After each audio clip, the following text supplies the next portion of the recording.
महाराज जी राधे राधे। महाराज जी मन अशांत रहता है, बार बार भोगों की तरफ ही ले जाता है, और अब भोगों की तरफ उसकी हिम्मत भी नहीं कि चल पाए, क्योंकि हर समय आप खड़े रहते हैं जब राधा नाम लेता हूँ। महाराज जी नाम और भोग दोनों के बीच में पिसने के कारण कभी नाम छूटता है, फिर कभी भोग में मन लगता है। महाराज जी ऐसा ये प्रारंभ में ऐसी दशा रहती है, हर साधक की रहती है, क्योंकि पूर्व जन्मों का हमारा जो भोगाकर्षण है, जो भोग संयोग है, वो हमको खींचता है।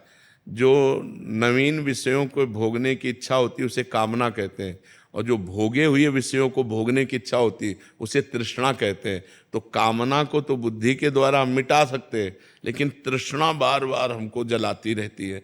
तो जब हम नाम जप करते हैं तो कभी भविष्य की चिंता, कभी भूत की बीती हुई बातें, कभी नवीन कामना भोगने की इच्छा, और कभी भोगे हुए भोगों की तृष्णा, ये हमारे अंदर आती है। तो हमको क्या करना चाहिए कि नाम में डटे रहना चाहिए।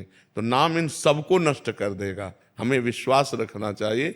जैसे को नाम छोड़िएगा नहीं, अगर नाम छोड़ देंगे तब तो वो घसीट ले जाएंगे, कामना तृष्णा वासना ये हमको पतित कर देंगे। और यदि नाम हमारे पास है तो वो नष्ट हो जाएंगी, वो घसीट नहीं सकती। तो इसलिए उपासक को चाहिए कि उधर की तरफ ध्यान न दे। जब मन वासना कामना इन चिंतनों में हमें फंसाना चाहता हो, उस समय हमको राधा राधा राधा राधा राधा राधा राधा।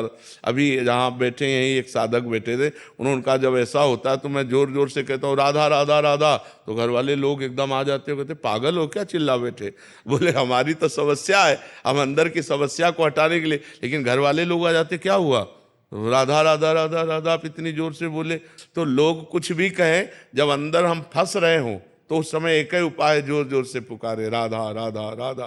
तो आप देखो तुरंत शांति मिलेगी, तुरंत आपका हृदय बदलेगा, क्योंकि नाम में बड़ी सामर्थ्य है। अच्छा मन में कैसे जपें उस समय, क्योंकि मन तो गंदा हो रहा है, गंदे विचार ला रहा है, तो उस समय में जोर से शुरू कर दें राधा राधा राधा राधा राधा राधा राधा, तो हम उससे बच जाएंगे। और सोचता महाराज जी दोनों चीजें, अगर नाम छूट जाता तो बहुत चिंता होती कि नाम छूट गया। और उधर जब होता है तो फिर उसके लिए बड़ी चिंता, मतलब दोनों इतना चिंता आपस में पीस रहे हैं कि बहुत। बस ये इसी स्थिति से जहाँ निकल जाओगे तो आनंद मिल जाएगा। अब ये स्थिति कितने दिन आपकी बनी रह सकती है, आप जितना अधिक नाम जप करेंगे उतनी जल्दी से स्थिति से निकल जाएंगे। ये आपकी स्थिति नहीं है, ये हर साधक की स्थिति है।